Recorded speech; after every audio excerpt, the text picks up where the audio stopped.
भाजपचे राष्ट्रीय अध्यक्ष जे.पी. नड्डा हे मुंबईच्या दौऱ्यावरती आहेत आणि आजचा त्यांच्या मुंबईच्या दौऱ्याचा दुसरा दिवस आहे। मुख्यमंत्री शिंदे आणि जे.पी. नड्डा यांची वर्षा या शासकीय निवासस्थानी बैठक सुद्धा झाली आहे। काल रात्री ही बैठक झाली आणि लोकसभेच्या जागा वाटपाच्या मुद्द्यावरती या दोघांमध्ये सुद्धा चर्चा झाली आहे, खलबतं झाल्याची सुद्धा माहिती मिळते आहे। मुंबईमधल्या लोकसभेच्या 6 जागा आहेत, या सगळ्या 6 जागांचा आढावा सुद्धा जे.पी. नड्डा यांनी घेतल्याचं कळतंय। तर आज गिरगावामधल्या किलाचंद गार्डनमध्ये 17 दिग्गजांच्या अर्धाकृती पुतळ्याचं अनावरण त्यांच्या हस्ते केलं जाणार आहे। यासोबतच गिरगाव चौपाटीवरती शिवरायांच्या शिल्पाचं उद्घाटन होणार आहे नड्डा यांच्या हस्ते आणि सायन कोळीवाड्यामध्ये कार्यकर्त्यांसोबत ते संवादही साधणार आहेत। ओम देशमुख आहेत आपल्यासोबत आमचे प्रतिनिधी। ओम, कसा असणार आहे आजच्या दुसऱ्या दिवसाचा जे.पी. नड्डा यांचा हा मुंबईचा दौरा?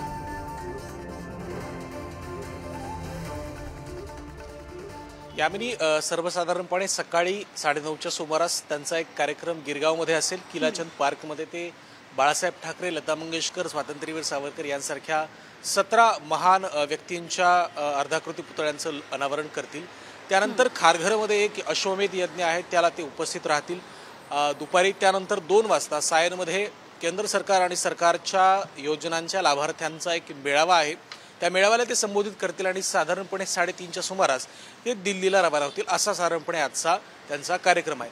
आपण जर या 2 दिवसांच्या कार्यक्रमाकडे पाहिलं, दौऱ्याकडे पाहिलं, तर भाजपनं जे मिशन 400+ ठेवले आणि त्यातल्या त्यात महाराष्ट्रामध्ये मिशन 45+ ठेवले, त्या अनुषंगाने मुंबईवर भाजपच्या केंद्रीय नेतृत्वाचं विशेष लक्ष हे दिसून आलंय।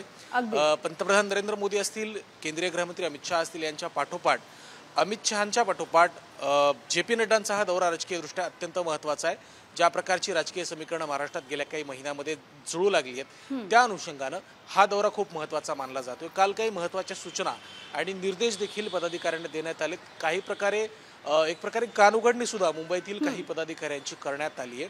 त्यामुळे भाजप ॲक्टिव्ह आहे, मोशन मोडवरती आले आणि 45+ आणि त्यातल्या त्यात मुंबईतल्या 6 जागांबाबत जो एक आग्रह केंद्रीय नेतृत्वाकडून लावण्यात आलाय, तो म्हणजे 6च्या 6 जागा जिंकण्यासाठी आवश्यक ते सर्व प्रयत्न करा, अशा प्रकारच्या सूचना कालच्या बैठकीमध्ये देण्यात आल्या। अगदी धन्यवाद ओम या सगळ्या अपडेटसाठी।